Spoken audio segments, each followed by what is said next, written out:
Salve, salve galera, a gente vai assistir um vídeo aqui e comentar algumas coisas dele. E é um vídeo do Epifania Experiência, é um canal que eu acho que eu nem... Salve galera, a gente vai fazer uns comentários aqui sobre o vídeo que eu assisti um tempo desse aí. E eu acho interessante a gente conversar um pouco sobre algumas coisas que são discutidas neles, né? O vídeo é do Epifania Experiência. Faz tempo que eu não dou uma olhada nos vídeos desse canal, mas é bem interessante algumas postagens que eles fazem. Vamos dar uma olhada nesse aqui e aí ver discussões que a gente pode tirar daqui.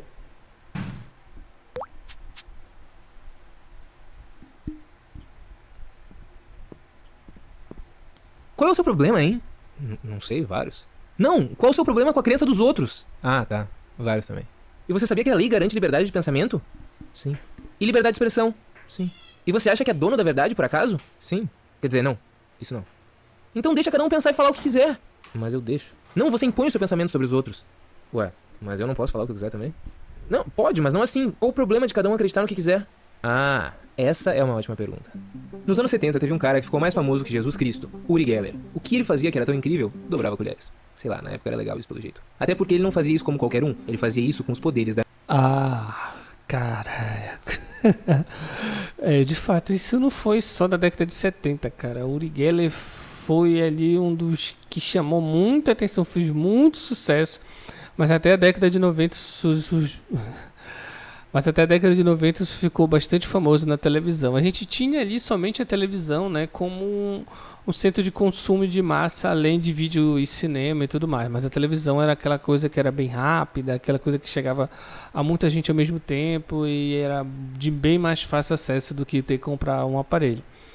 Mas isso aí durou muito tempo, cara, sempre na televisão. Um dos famosos ali da década de 90 ainda, que eu acho que é quando até durou essa palhaçada, é o Urandir Fernandes, do pai do ET Bilu, que também se apresentou ali como paranormal. Tem vários vídeos dele aqui na internet estourando prato, tortando garfo e tudo mais. E ele alegava que esses poderes eram manifestações dos aliens que ele teve contato. Inclusive ele era um alien encarnado aqui na Terra que estava demonstrando as potencialidades da sua raça e tudo mais.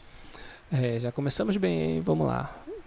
mente. Segundo ele, poderes recebidos de extraterrestres, telecinese, telepatia, radiestesia. Isso fez com que ele fosse parar em tudo quanto é programa de televisão pelo mundo, incluindo o Fantástico e o programa do Jô aqui no Brasil, sempre levando a famosa habilidade de dobrar colheres e algumas outras habilidades, tipo dobrar pregos e chaves, acelerar ou parar ponteiros de relógios e visualizar e replicar desenhos escondidos. Na época, ele ganhou a exposição da mídia, a confiança da população e a atenção de boa parte da comunidade científica. Ele chegou a ser testado pela CIA e depois estudado pela DIA, Agência de Defesa da Inteligência Estadunidense. E sabe qual foi a conclusão do estudo? Uri Geller claramente exibia poderes paranormais. Ponto. Tem estudo científico mostrando que é poder paranormal, então é poder paranormal e caso encerrado. Fim. Acabou. Mais ou menos, mais ou menos. Não é bem assim. Até porque é isso, o cara tem poderes paranormais e extraterrestres pra entortar a colher. Se a gente parar pra pensar, entortar uma colher com o poder da mente nem é o jeito mais inteligente de entortar uma colher. Então qual foi o problema? Basicamente, o estudo era um lixo. Ele não foi estudado por 2 cientistas, 2 médicos, 2 mágicos, 2 sommeliers de maconha. Ele foi estudado por 2 parapsicólogos. E parapsicologia está para psicologia, assim como o coach quântico está para física quântica. É basicamente isso, né, cara? Essa história de parapsicólogo, isso aí também rendeu muito, muito, muito nas televisões, nos programas. Sempre que tinha algum caso desse, chamava um parapsicólogo. Parapsicólogo, ele vai estudar os fenômenos paranormais, né? O próprio Padre Quevedo se apresentava, além de padre, também como um parapsicólogo, né? E basicamente a parapsicologia, ela não tem reconhecimento científico por não ter exatamente uma estrutura que sustente ela como ciência. E aí, tanto que acabou enfim, deixando de ser algo validado como uma ciência, né? Tanto que ele faz essa comparação aqui do que a física quântica, a mecânica quântica e coach quântico e tudo mais, né? Então, basicamente, o coach quântico é uma nova forma do parapsicólogo, só que aqui muito voltado àquela ideia do eu, do reprogramação e tudo mais, enfim, né? Fazer mudanças no seu ser a partir de conceitos da física quântica distorcidos para uma espécie de misticismo, né? E eu acho que o parapsicólogo ele não ia muito tanto por aí, né? Ele podia ali usar alguma coisa ali da psicologia, mas basicamente ele não não era uma figura que, por sinal, na mídia ele era bem valorizado, né? Resumindo, pseudociência, picaretagem, essas coisas. Os parapsicólogos eram Russell Targ e Harold Puthoff, dois pseudocientistas que já acreditavam em poderes paranormais, já estavam fascinados pelo Uri Geller e não procuravam respostas, procuravam confirmação. Quando cientistas normais, não paranormais, viram aqueles resultados incríveis, ficou claro que o estudo era mal desenhado, enviesado e sem validade nenhuma.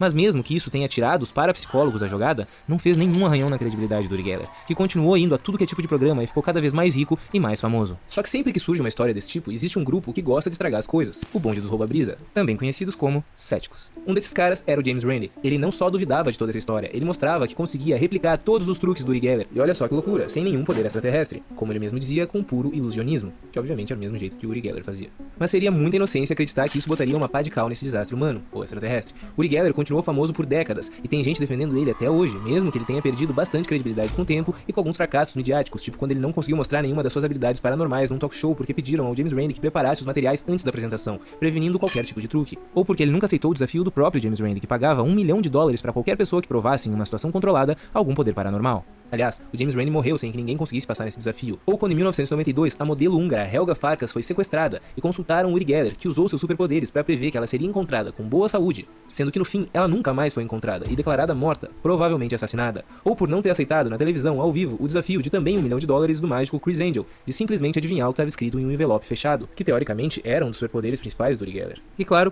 por ter processado boa parte das pessoas que desmascararam ele e não usar os próprios superpoderes para prever que ele não ganharia quase nada.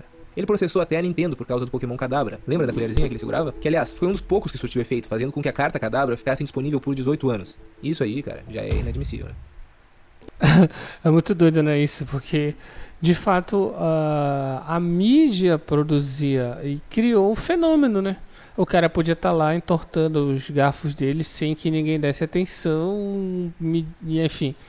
Mas isso dava audiência, né, cara? Isso era uma coisa que de fato chamava muita atenção e feito todo o cenário ali dentro do espaço midiático, ele continuava atuando e ganhando muito dinheiro, como o vídeo fala, né? É bem interessante.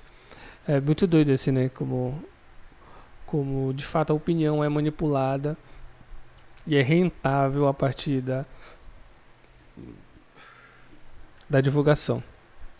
E por que tudo isso é importante? Porque essa história se repete milhares de vezes em lugares diferentes, em proporções diferentes, com uma ou outra variante. A mãe de Ná, o homem do Ra, a menina que chorava cristais, tudo isso em horário nobre na TV aberta, na época que a Globo não chamava explorar uma mentira de fake news. Lembra? E claro, para completar a lista, não poderia faltar o nosso guru mais famoso, amado pelos nossos artistas excêntricos e aclamado no mundo todo, João de Deus, que graças ao diabo foi condenado a mais de 200 anos de prisão. Mas isso aqui é Brasil. Ave Lúcifer. Então ele tá em prisão domiciliar, casado com a advogada. Mas deixa cada um acreditar no que quiser, gritam vozes sensatas. E nós, extremamente intolerantes, respondemos: deixar a gente deixa, mas a gente vai encher o saco pra caralho. Charlatanismo e picaretagem custam muito, mas muito caro. Tem gente até hoje dizendo que o João de Deus realmente tinha grandes poderes paranormais de cura, mas que infelizmente usou esses poderes pro mal. Sabe? O mal? Tipo estupro de vulnerável, aliás, estupros de vulneráveis, no plural. A lógica de alguém que não abre mão de uma crença imbecil, mesmo diante desse nível de evidências, é tipo 2 mais 2 igual a triângulo. Talvez nada mude a cabeça dessa pessoa, mas muita gente ainda tem salvação, então a gente vai continuar caindo em cima. Só que uma coisa precisa ficar clara: é difícil, quase impossível entender, mas a culpa não é de quem tá sendo enganado, por mais que ele defenda e dissemine todo esse lixo. A gente tem que fazer o maior esforço do mundo pra lembrar que é só mais um idiota útil, um inocente útil, e definitivamente precisa ser posto no seu lugar, porque também é perigoso, só que a culpa não é dele, a culpa é de quem engana. Mas justiça seja feita, realmente essa relação entre a população leiga e as pessoas com superpoderes não é mais a mesma. As pessoas já não se deixam enganar com tanta facilidade, e quando surge um louco aqui ou ali que até consegue, não dura muito. Como foi o caso de um cara que tem um canal com nome assustador. Não dá pra lembrar exatamente qual era, mas era assustador. Ele bombou muito em meia dúzia de podcasts, fingindo que era paranormal e dando um show ridículo de leitura fria, num nível que perde pra qualquer vidente mal treinado de pracinha. Mas mesmo assim, conseguiu enganar vários hosts de podcast, que no geral não são assim pessoas conhecidas pela genialidade ou que fazem qualquer coisa pra render um bom corte. Agora, depois de muita controvérsia, depois de muita gente desmascarando o charlatão, e depois dele ter metido vários processos e ameaças no pessoal, o cara do canal assustador voltou pra casa, de onde não deveria ter saído. Mas como disse... É basicamente isso, né? A mídia, o sensacionalismo, né? Ele é bem culpado por essa difusão de pessoas que são mal intencionadas naquilo que fazem, relacionado principalmente a mexer com a imaginação e com o sobrenatural, sobre a fé e tal das pessoas. E isso não muda muito, cara. Isso aí, por mais que as pessoas não caem sim, a gente cai nisso, a gente já tá suscetível a isso. E não adianta a gente alertar, porque a pessoa está ali de fato com aquilo que sustenta as crenças básicas dela e passa pelo nível de controle mental muito grande, né? Quando eu tenho os vídeos aqui que a gente tem relacionado a cultos, e aí se fala das várias formas de controle que podem ser feitos sobre a pessoa, né? A diferença que se faz ali entre lavagem cerebral e controle mental seria o uso da violência, né? Que pelo menos é o que os autores que eu utilizo no vídeo vão falar um pouco ali sobre as formas que cultos e as seitas e as lideranças utilizam. E de fato isso ainda é muito, muito, muito, muito presente. E o controle midiático, ou não, o controle e os meios de comunicação, eles são um lugar muito bom para se propagar essas ideias e tirar algumas vantagens quando você é mal intencionado, né? Então eu posso levar um religioso que ele vai falar ali da experiência e da vida e das intenções que ele tem relacionado à forma como a crença dele funciona e tudo mais, mas eu posso também levar uma pessoa ali que vai usar do sensacionalismo, que vai provocar dúvida, que vai usar de várias artimanhas e subterfúgios e artifícios para enganar as pessoas e ser levado a sério, né? E aí, como é que essas empresas que a gente utiliza, as plataformas, elas propagam isso de uma maneira absurda, da mesma maneira como a Rede Globo e as outras emissoras pelo mundo faziam pelo menos, né? Por quê? Porque se você for dar uma olhada no próprio YouTube, a quantidade de pessoas que são teóricos da conspiração, que espalham fake news absurdas, fake news relacionadas à conspiração alien, à conspiração religiosa e tudo mais que você pode pensar, eles estão por aí e vão em podcasts e vão em mesacasts e dão entrevistas e fazem lives e oferecem cursos e tudo mais, e sem nenhum tipo de conteúdo relevante, a não ser enganação e tentativa de vender curso. Então a dinâmica modificou, mas a prática continua lá presente, né? É muito doido isso. E aí qualquer um de nós está suscetível a cair aí nisso, né? Em diferentes momentos. Vamos vou seguir aqui que o vídeo é meio longo, né? Vamos lá, não esquece de curtir e compartilhar essa parada. Vamos lá. Capitão Nascimento, o sistema é foda. Quando um padrão de picaretagem é exposto e cai por terra, abre espaço para outro padrão surgir. A gente luta pelo conhecimento verdadeiro, científico, empírico e embasado, mas e quando o que era para ser a salvação vira um novo problema? Quando o próprio... E nem pode cair, né, cara? Porque assim, se vários podcasts, enfim, várias pessoas vão lá, falam, apontam e dizem e mostram como aquilo é uma enganação, a pessoa já tem o seu grupo formado, né? Lembrando que cada canal, cada influenciador que tem por aí, ele tem o seu próprio nicho, ele tem o seu próprio fandom, ele tem a sua própria seita de adeptos que acreditam plenamente em tudo que ele fala. Então a dinâmica não muda. Então a gente fala, alerta, mas o controle mental ele vai continuar sendo renovado. Então quando eu exponho uma, automaticamente outra, não é que ela entre em voga, é que simplesmente ela vai ser mascarada, vai ser trocada. E quem fez isso muito, cara, é o cara ali do ET Bilu, cara. O Urandir Fernandes, ele sabe fazer isso como ninguém no Brasil. Ele já vem mudando desde a década de 90, passou por ETs e agora ele está com a pseudagem aí relacionada à arqueologia, vendendo curso, visitas, trilhas, vivências, tudo relacionado a suposto contato com aliens que ele tem, e a cada década ele se renova, porque é preciso, né? Isso faz parte para manter não só a coesão do grupo, mas também a coisa rentável.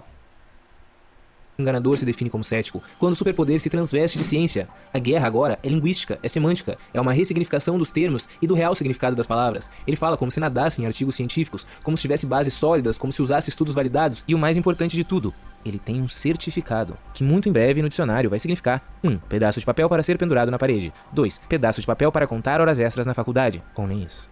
De novo, a guerra é semântica. Ele usa termos complicados para parecer técnico, para parecer científico. E muito pior do que negar a ciência é se disfarçar de ciência, porque isso vai além do currículo. É muito e doido, pega né? quem já Porque tem a um certo discussão aqui, de fato, ela é sobre pseudociência, né? E aí isso da mitologia da ciência, ela vai entrar em todos os grupos, em todos os ramos, né? Eu preciso, para legitimar aquilo que eu estou falando, é cientificamente comprovado. Então é cientificamente comprovado que Jesus existiu, porque existem vários achados arqueológicos, existem várias coisas que apontam e corroboram aquilo que a Bíblia está falando, né? Então eu preciso utilizar a linguagem científica para dar uma legitimidade, por mais que aquilo que eu esteja falando não tem nada de comprovação científica, é puramente um artifício retórico para eu convencer uma determinada audiência, né? É basicamente dessa maneira que o coach quântico funciona, basicamente aquele leitura de careta funciona, é basicamente como remédios que a gente compra sem receita pela televisão, pela internet, pelo seu celular, pelo WhatsApp, que chega no seu e-mail e diz que o doutor fulano de tal diz que aquilo é uma... Enfim, isso é a linguagem básica que se utiliza para convencer determinada audiência, né? Eu preciso dar uma legitimidade supostamente científica para aquilo que eu estou tentando te vender. Conhecimento, quem já entendeu que não dá pra acreditar em qualquer coisa, e até as pessoas treinadas, não muito bem treinadas talvez, mas a gente tá no Brasil, paciência, e aí, a autoridade que se constrói dessa vez é mais forte ainda. Não é mais uma batalha dos céticos contra os picaretas paranormais que usam inocentes úteis como soldados descartáveis. É uma batalha de um que outro cético que sobrou ou teve coragem, contra os picaretas que usam milhares de inocentes úteis como soldados descartáveis e grande parte da comunidade científica como escudo, porque a comunidade científica também caiu no papo do picareta ou então preferiu não se meter na treta. Se ele diz que é ciência e parece ciência, então tudo bem. Dessa vez, não dá pra apontar o dedo e falar, ih, olha lá, essa coisa de sobrenatural nem existe. Não, ele...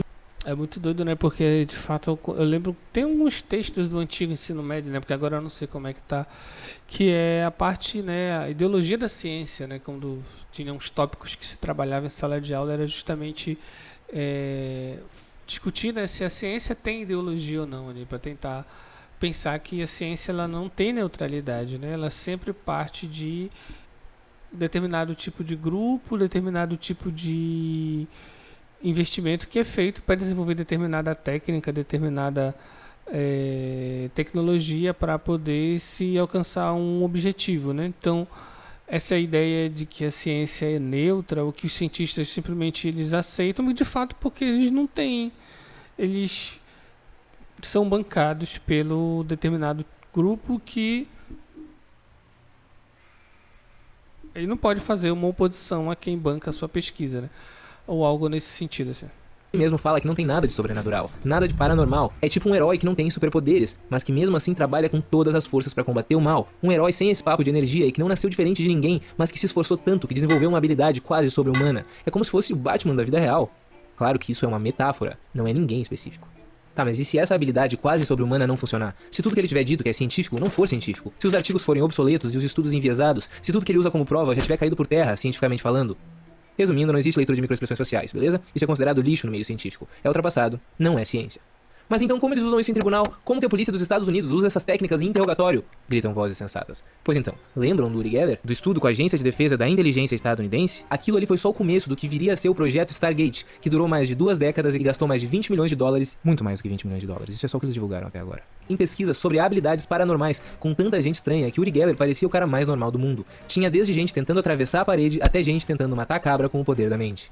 Quem diria, o poder público não é uma fonte confiável de verificação científica. E não é só no Brasil que o poder público é imbecil e faz coisas como botar reiki no SUS e aceitar psicografia como prova no sistema judiciário. Aí é foda, né? Isso diz mais sobre a precariedade das instituições do que sobre a validade da pseudociência do cara. E não são casos exatamente iguais, mas sabe uma das várias coisas que Uri Geller, o cara com canal de nome assustador, e o Batman têm em comum? Aquela censurinha básica. Processar quem discorda e desmascarar a falcatrua. Nem sempre pela vitória, muitas vezes só pelo assédio jurídico mesmo, pra botar medo nas pessoas que não querem ou não podem gastar dinheiro, tempo e energia com um cara que se veste voluntariamente de Batman depois de 10 anos de idade, sem nenhum fim humorístico. Aliás, talvez isso explique por que alguns nomes não foram mencionados nesse vídeo. Mas a verdade é que o motivo principal é que isso aqui não é um vídeo de notícias. É um vídeo pra fuder a vida de picareta e preservar a gente inocente. Essas histórias vão se repetir, tudo que tá sendo dito vai encaixar em novos casos, e o vídeo vai ser útil por muito mais tempo do que deveria ser, infelizmente. Até porque é só piscar o olho que aparece alguém novo em algum podcast encantando mais um host sem capacidade argumentativa, sem conhecimento do convidado e sem nenhuma pretensão de se aprofundar no tema.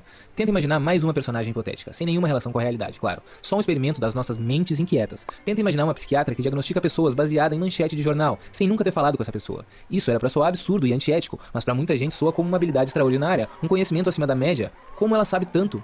Claro, ela tem uma boa oratória, um currículo, uma formação acadêmica, o que já diferencia ela inclusive do Batman certificado. Ela não só dá a entender que lê muito, ela escreve muito. São livros e mais livros publicados, e como as pessoas normalmente não se dão conta de que papel aceita qualquer coisa, e a grande maioria não vai ler nenhum desses livros, nem fica sabendo que pelo menos um deles é plágio, já condenado pela justiça, isso parece um grande feito, até porque os livros foram divulgados no programa do Jô, na época que a Globo não era esse bastião sagrado de informação e credibilidade.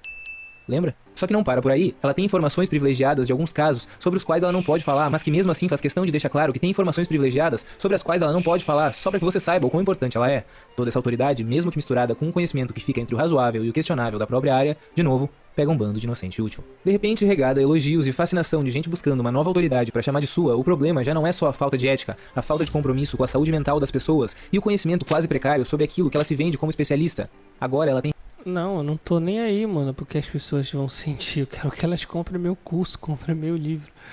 É tudo mercado, cara. Da mesma maneira como alguém monta um grupo religioso para tirar dinheiro das pessoas e mexer com a fé religiosa, e, enfim. Eu monto uma fala toda aqui para mostrar como eu tenho uma suposta autoridade e existe toda uma construção dessa imagem para vender meu curso, vender meu livro e ganhar seguidores, ganhar, enfim, monetização e por aí vai, entendeu? Então de fato é uma lógica de comércio, né? Tem um termo, cara, eu ia gravar um vídeo, assim, eu estou muito preguiçoso para gravar vídeo, mas é um termo chamado capitalismo espiritual. O capitalismo espiritual, ele gira em torno de como é que crenças, determinados grupos e ideias que seriam ligados à espiritualidade, ele está a serviço do capital, enfim, todo esse mercado de venda de cursos, de obter lucro e tudo mais. E o capitalismo espiritual, ele gira em torno desses grupos que de vez em quando estão aparecendo aí e que fazem falas que são bonitas, falas que mostram alguma suposta sabedoria e que na verdade no final quer só te vender um curso ou um e-book que você vai pagar e vai conseguir ter acesso a um conhecimento que antes era de poucas pessoas, né? E aí você vai entrar naquele sentimento de que você é uma pessoa especial. De fato, toda seita e todo grupo religioso destrutivo, ele gira em torno disso. E é basicamente dessa maneira que funciona o capitalismo espiritual dentro dessa linha, né, de pessoas que vendem os seus cursos e supostamente se dão uma autoridade porque apareceram em um determinado podcast. Em receitas práticas, sobre hábitos de pessoas produtivas, sobre como tudo é possível para quem se esforça, sobre livre-arbítrio, sobre evidência de Deus e, claro, sobre a nossa amada física quântica, que às vezes até parece que foi inventada só para pegar charlatão no pulo. Lembram? É uma guerra linguística, semântica. Uma suposta autoridade científica que supostamente escreve livros baseados em supostas evidências, misturando física quântica com espiritualidade, faz parecer que existe alguma verdade nisso tudo. E essa mistura absurda, com uma falta de ética absurda, confunde tantas pessoas que até quem tenta ser mais cético fica completamente perdido. Chegando ao ponto de achar que quando os físicos negam as pseudociências quânticas, eles estão negando toda a física quântica. Mas não, nenhum físico nega a física quântica. O que eles negam é o uso no senso comum do que é a física quântica. Então, quando o cientista está falando aqui sobre algo que é dificilmente compreendido por uma audiência, é muito mais palatável quando eu misturo isso, por exemplo, com conceitos filosóficos. A gente tem que falar aqui também de paradigma, né? Quando a física começa a avançar como ciência ou a nova física, a física moderna, a física quântica ali do começo do século XX começa a avançar naquilo que ele começa a entender sobre a natureza das coisas, isso vai ressoar nas outras ciências. Então os paradigmas vão sendo quebrados a partir, por exemplo, da teoria da relatividade do Einstein, que vai fazer com que os outros campos, outros saberes da ciência passem a repensar os seus conceitos. A filosofia passa a ser repensada a partir do que a física vai mostrar sobre o tempo, sobre o espaço e tudo mais. Isso aí é uma mudança de paradigma. Então, quando eu traduzo aqui a física quântica para aquilo que estaria muito mais prático na vida, aspas aqui, tá? Na vida das pessoas, é muito mais palatável, é muito mais útil para o sistema do capitalismo espiritual eu utilizar esses conceitos para convencer as pessoas de que o problema, na verdade, é ela e não o sistema que ela vive a servir e ser explorada, né? É bem doido isso.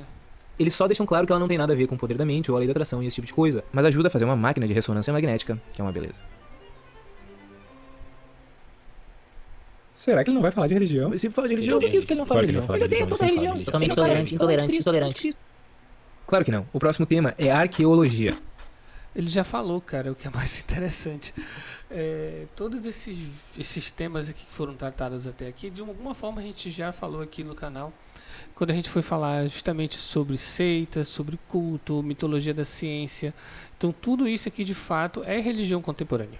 Então ele já falou sobre religião, só que a gente não consegue identificar, porque justamente há uma grande separação que esses grupos fazem desses assuntos com o estudo ou com o que é religião, ou o que são os pensamentos religiosos, né? Então quando eu falo de espiritualidade e física quântica, eu estou falando de religião. Só que não parece porque eu não coloquei Jesus no meio, né? Então eu tenho aqui até uma colonialidade cosmológica quando eu vou falar justamente só a partir do ponto de vista de crítica ao cristianismo, né? Mas de fato até agora ele falou sobre como é que essa religiosidade ou espiritualidade pós-moderna da espiritualidade quântica funciona com base na pseudagem e com base na compreensão do senso comum ou picaretagem que se tem dentro do capitalismo espiritual. Bíblica. Conhece? É um ramo da arqueologia que foca no Oriente Médio e pesquisa as regiões e restos materiais que tenham relação com os relatos da Bíblia e as histórias de religiões judaico-cristãs. Eles até já encontraram algumas coisas bem interessantes, tipo os manuscritos do Mar Morto e a piscina de Siloé, mas nada que fosse muito chamativo pro grande público carente de Deus. Então a gente vai precisar de mais um personagem totalmente hipotético florescendo em podcasts. Um cara muito respeitoso e muito calmo, e muito respeitoso e muito calmo. De novo, né? Eu não assisti esse vídeo, cara. Agora que eu tô assistindo, assim, ele tá muitos meses aqui dentro do... Tem uma lista de coisas que é pra fazer react. E eu nunca assisti. E de novo ele voltou aqui pro Rodrigo Silva. Já falei do Rodrigo Silva na treta dele com o André Valadão. E aí agora ele aparece de novo. E de fato é bem interessante pela linha que ele vem construindo agora, até agora. E aí o que possivelmente ele vai falar aqui. Bora dar uma olhada. E um pouco mentiroso. Primeiro você tem que entender que ele não é um crédulo, ele é um crente, que são sinônimos em todos os dicionários. Mas enfim, ele não é um crente qualquer, ele também é um cientista. E pastor também, mas uma coisa não exclui a outra. Tá certo que ele nega a evolução das... não necessariamente tu tem uma obrigatoriedade de não ser religioso ou ter crença religiosa para ser cientista. Só que não pode ser confusão dentro das duas tarefas, né? Olha, por exemplo, ele aqui mostra, ele é um cientista, mas ele há uma negação de parte da ciência, ou pelo menos ele explicita isso de maneira muito contundente, com o neocriacionismo, terra plana, evolução das espécies e tudo mais, porque ele vai ligar, chegou nesse ponto aqui, isso aqui é bíblico, então isso aqui eu vou negar da ciência, porque eu acredito muito mais no que a religião me fala, né? É contraditório? É contraditório, ok, mas tá lá, presente. Vamos dar uma olhada aqui. Espécies e acha que a vida na Terra tem poucos milhares de anos. E levanta a hipótese de que os dinossauros foram extintos porque não entraram na Arca de Noé. Aí não tem muita ciência aí mesmo. É difícil, né? E aí, como sempre, essas pessoas acabam sendo uma ferramenta muito útil para o público que eles estão tentando atrair, né? Tanto que essa época que foi em todos os podcasts, em vários podcasts. E aí eu te pergunto, por que vários cientistas que estão falando há anos sobre essas coisas não eram chamados para esses podcasts? Principalmente porque elas não afirmavam aquilo que todo mundo quer ouvir, que é Deus existe, Jesus existiu, a Bíblia está certa, a ciência está errada. Isso causa muito mais engajamento, isso dá muito mais polêmica, isso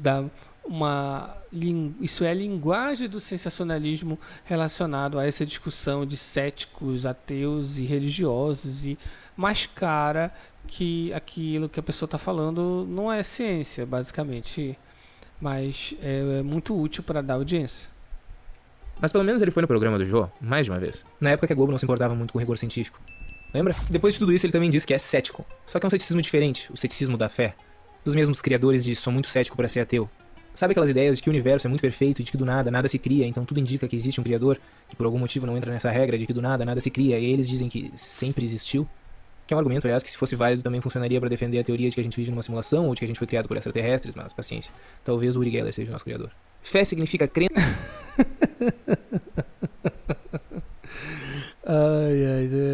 Como é que é construído, né, essa ideia de o Uri Geller é da raça que nos criou. Sem evidências. Isso é basicamente o contrário de ceticismo, que vem do grego skepsis, que significa investigação. Investigação pelo quê? Por evidências. O cético não escolhe no que acreditar ou no que não acreditar. Ele investiga e segue as evidências. E ceticismo é a base do método científico. E o papel da ciência é fundamentalmente construir conhecimento. Conhecimento para quê? Para fazer esse celular que você está segurando, a cadeira na qual você está sentado, a casa onde você mora, a vacina que erradicou a poliomielite em quase todos os países do mundo e até os instrumentos que o arqueólogo bíblico usa para procurar a Arca de Noé e depois a câmera e o microfone que ele usa para mentir que quase encontrou. Isso aí é toda a discussão, né, do que a ciência materialista é reduzida somente ali ao que as ciências naturais ou que as ciências biológicas apontam nas suas evidências, o método científico cartesiano e tudo mais. Só que não se reduz a isso só a ciência, né? A ciência, ela também não é só feita com base, dependendo do que eu vou olhar para a sociedade, eu não posso utilizar a mesma metodologia que eu aplico dentro das ciências naturais. Se fez isso no final do século XIX, o determinismo, o darwinismo social, ele era essa utilização. Então, tem muito desses argumentos que são utilizados dentro dessas discussões aqui, estimulado por essa galera que foi nesses podcasts aí, é justamente essa ciência mais rígida, né? Essa ciência ela é muito mais presa a um método que é possível quantificável, e se você não fizer isso, você não é ciência. Enquanto, na verdade, existem outras questões que englobam o fazer ciência, né? Mas isso aqui é muito mais focado para quando você vai se falar principalmente em ciências naturais e ciências biológicas, né? Esse quantificável somente como algo que é válido, né? E aí, por exemplo, nas ciências humanas não se utiliza necessariamente só isso, e aí para se medir se é algo científico ou não, né? Existe um determinado rigor, mas esse rigor pode ser analisado a partir com base de teorias que não tem nada a ver com quantificação de dados ou coisa nesse sentido, né? Só que aí o problema é que eu estou lidando com um objeto que ele me induz a isso. Eu coloco aquilo do abstrato, do absurdo e tiro do quantificável para poder fazer determinada afirmação, né? Ou eu não posso... É quase como se eu fosse um religioso da ciência, né? Bem doido, né? Mas enfim, acho que deu para entender aqui. Bora seguir aqui. A gente ignora o real significado das palavras num joguinho linguístico para arrebanhar seguidores e criar uma coisa totalmente lógica como o ceticismo da fé, a gente chega em uma bizarrice tipo investigação por evidências da crença sem evidências. Para quem ainda não consegue aceitar que religião e ciência não se misturam, aceitem pelo menos que fé e ceticismo definitivamente não se misturam. Esse é um outro ponto muito doido, porque religião e ciência não se misturam. Que religião, cara? Eu não posso usar na minha régua quantificável que todos os religiosos são a mesma coisa que o cristianismo é. Isso aí é um problema muito sério dentro dessa discussão, porque eu acabo generalizando de forma arbitrária, porque todo religioso é anti-ciência. E claro que não é bem desse jeito. A ciência e a religião, elas se misturam? Elas podem se misturar, mas cada um fala dentro do seu espaço, né? A religião trata de coisas e formas que a ciência não consegue na hora de lidar com um problema humano na prática, né? Então eu encontro muito mais conforto, por exemplo, para lidar com a morte dentro da religião, e isso está muito mais disponível do que, por exemplo, um tratamento psiquiátrico, psicológico para as pessoas que passam por determinada dificuldade. E aí, claro, é uma questão de carência material. Mas ciência e religião, ela não estão necessariamente de lados completamente opostos, no sentido de que cada um cumpre aquilo que tem que fazer. Claro que a religião ela é muito mais complexa devido ao uso que cada pessoa vai fazer, cada instituição vai fazer e naquilo que vai afirmar. Claro que eu acho que esse ponto é muito mais relacionado à origem da coisa, à natureza das coisas e principalmente o discurso de religiosos cristãos que estão na mídia aí fazendo essas afirmações, e tentando embasar a sua crença religiosa com argumentos pseudocientíficos. Então, quando esse suposto cientista totalmente fictício fala sobre supostas evidências do dilúvio narrado na Bíblia que teria inundado toda a superfície terrestre e matado todos os humanos do planeta, menos Noé e sua família, que botou todas as espécies de animais do mundo numa arca, menos os dinossauros, aparentemente, sendo que depois de 40 dias, ou um ano, sei lá, depende da maleabilidade interpretativa do leitor, toda essa água sumiu feito mágica, ele não tá usando absolutamente nenhum tipo de ciência, arqueologia ou qualquer tipo de conhecimento. Ele tá usando exclusivamente, nada mais, somente fé. Qualquer pessoa que entenda física básica, não física quântica, não física avançada, física básica já é suficiente, consegue entender a total impossibilidade de um dilúvio inundar toda a superfície terrestre e ainda por cima dessa água simplesmente sumir em 40 dias. Ou um ano, tanto faz, é impossível igual. E é aí que surge normalmente o mas pra Deus nada é impossível. E de novo, isso é fé, não é arqueologia. E fé é crença sem evidências, e crença sem evidências não produz conhecimento. Fingir que a sua fé é ciência é o começo da destruição de todo o conhecimento construído até aqui. E aí, mano, fala alguma coisa. Tá, mas qual o seu problema, hein? Por que você não deixa cada um acreditar no que quiser?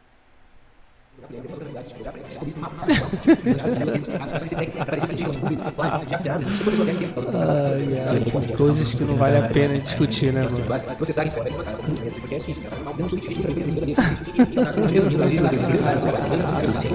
Tudo ciência, caridade. Pois é, não sei. Deve ser porque eu sou um filho da puta mesmo. É tipo isso aí, cara. Tem hora que dá vontade de dizer. E eu tô passando um pouco disso com a internet, cara. Eu não tô, de fato, querendo mais usar a internet, mas eu não consigo parar. Eu fiz vários roteiros aqui pra gravar e eu não consegui gravar. Eu comecei a falar e aquilo não parecia nem um pouco importante. E aí eu resolvi fazer um react pra ver se eu conseguia conversar aqui sozinho, dialogando sobre esses vídeos que eu não assisti e eu deixei por algum momento deixar pra assistir sozinho. Meu Deus, não era pra você estar lá morrendo com todo mundo no dilúvio? Ah, não, eu sou ateu. Tá, mas não é assim que funciona. É assim que funciona? Isso não faz muito sentido. Nossa. Mas o que você tá fazendo aí então? Divulgando o curso Essência da Filosofia. Cara, nem dá pra ler o que tá escrito aí. É que é incrível, tem uma aula pra cada um dos filósofos mais importantes da história. No caso, a história de verdade, né? Não essa que tem dilúvio e que a gente vive na mesma época que os humanos. E todas as aulas são desenhadas e tem por volta de 10 a 20 minutos, então dá pra assistir a uma aulinha por dia e entender os pensamentos mais importantes da humanidade em uma linha cronológica de verdade também, no caso, né? Não essa cronologia que tem Adão e Eva. E é o melhor... Aqui já é propaganda, cara. Mas é isso, galera. Eu acho muito doido esse vídeo, assim, uma discussão bem interessante, vários pontos, né, ali sobre o que é pseudociência, como a pseudociência é aplicado por pensamentos e ideias religiosas. Um ponto de discussão ali que, teoricamente, ele não estaria falando sobre religião até aquele ponto, mas quando ele está falando de espiritualidade físico-quântica, ele já está falando sobre novas religiões contemporâneas e novos movimentos religiosos e toda essa... Enfim, ideias religiosas que estão rolando por aí e que, teoricamente, eles não se colocam como uma religião, porque quer sempre se afastar de uma religião tradicional. Enfim, cara, eu gostei bastante desse vídeo, eu vou curtir aqui. E é basicamente isso, beleza? Espero que vocês tenham gostado. Dá uma seguida aí no Epifania. Não esquece de curtir e compartilhar. Também aqui no Altas Teses. Eu tô sem câmera, cara, e aí eu resolvi só gravar a minha voz para vocês. E é isso. Esquece de comentar aí embaixo o que vocês acharam, se vocês já tinham assistido esse vídeo. Se vocês têm alguma indicação de vídeo também pode mandar. Dá uma olhada na aba comunidade, que é o que eu mais fico postando aqui. Também tem o Rei das Teses, que é um canal de transmissão que eu tenho lá do WhatsApp. Não é canal de transmissão, né? O canal de transmissão ele é, na verdade, do Instagram. Mas tem um canal lá do WhatsApp que, de vez em quando, eu tô postando algumas coisas por lá, principalmente do canal. Beleza? Então é isso. Falou!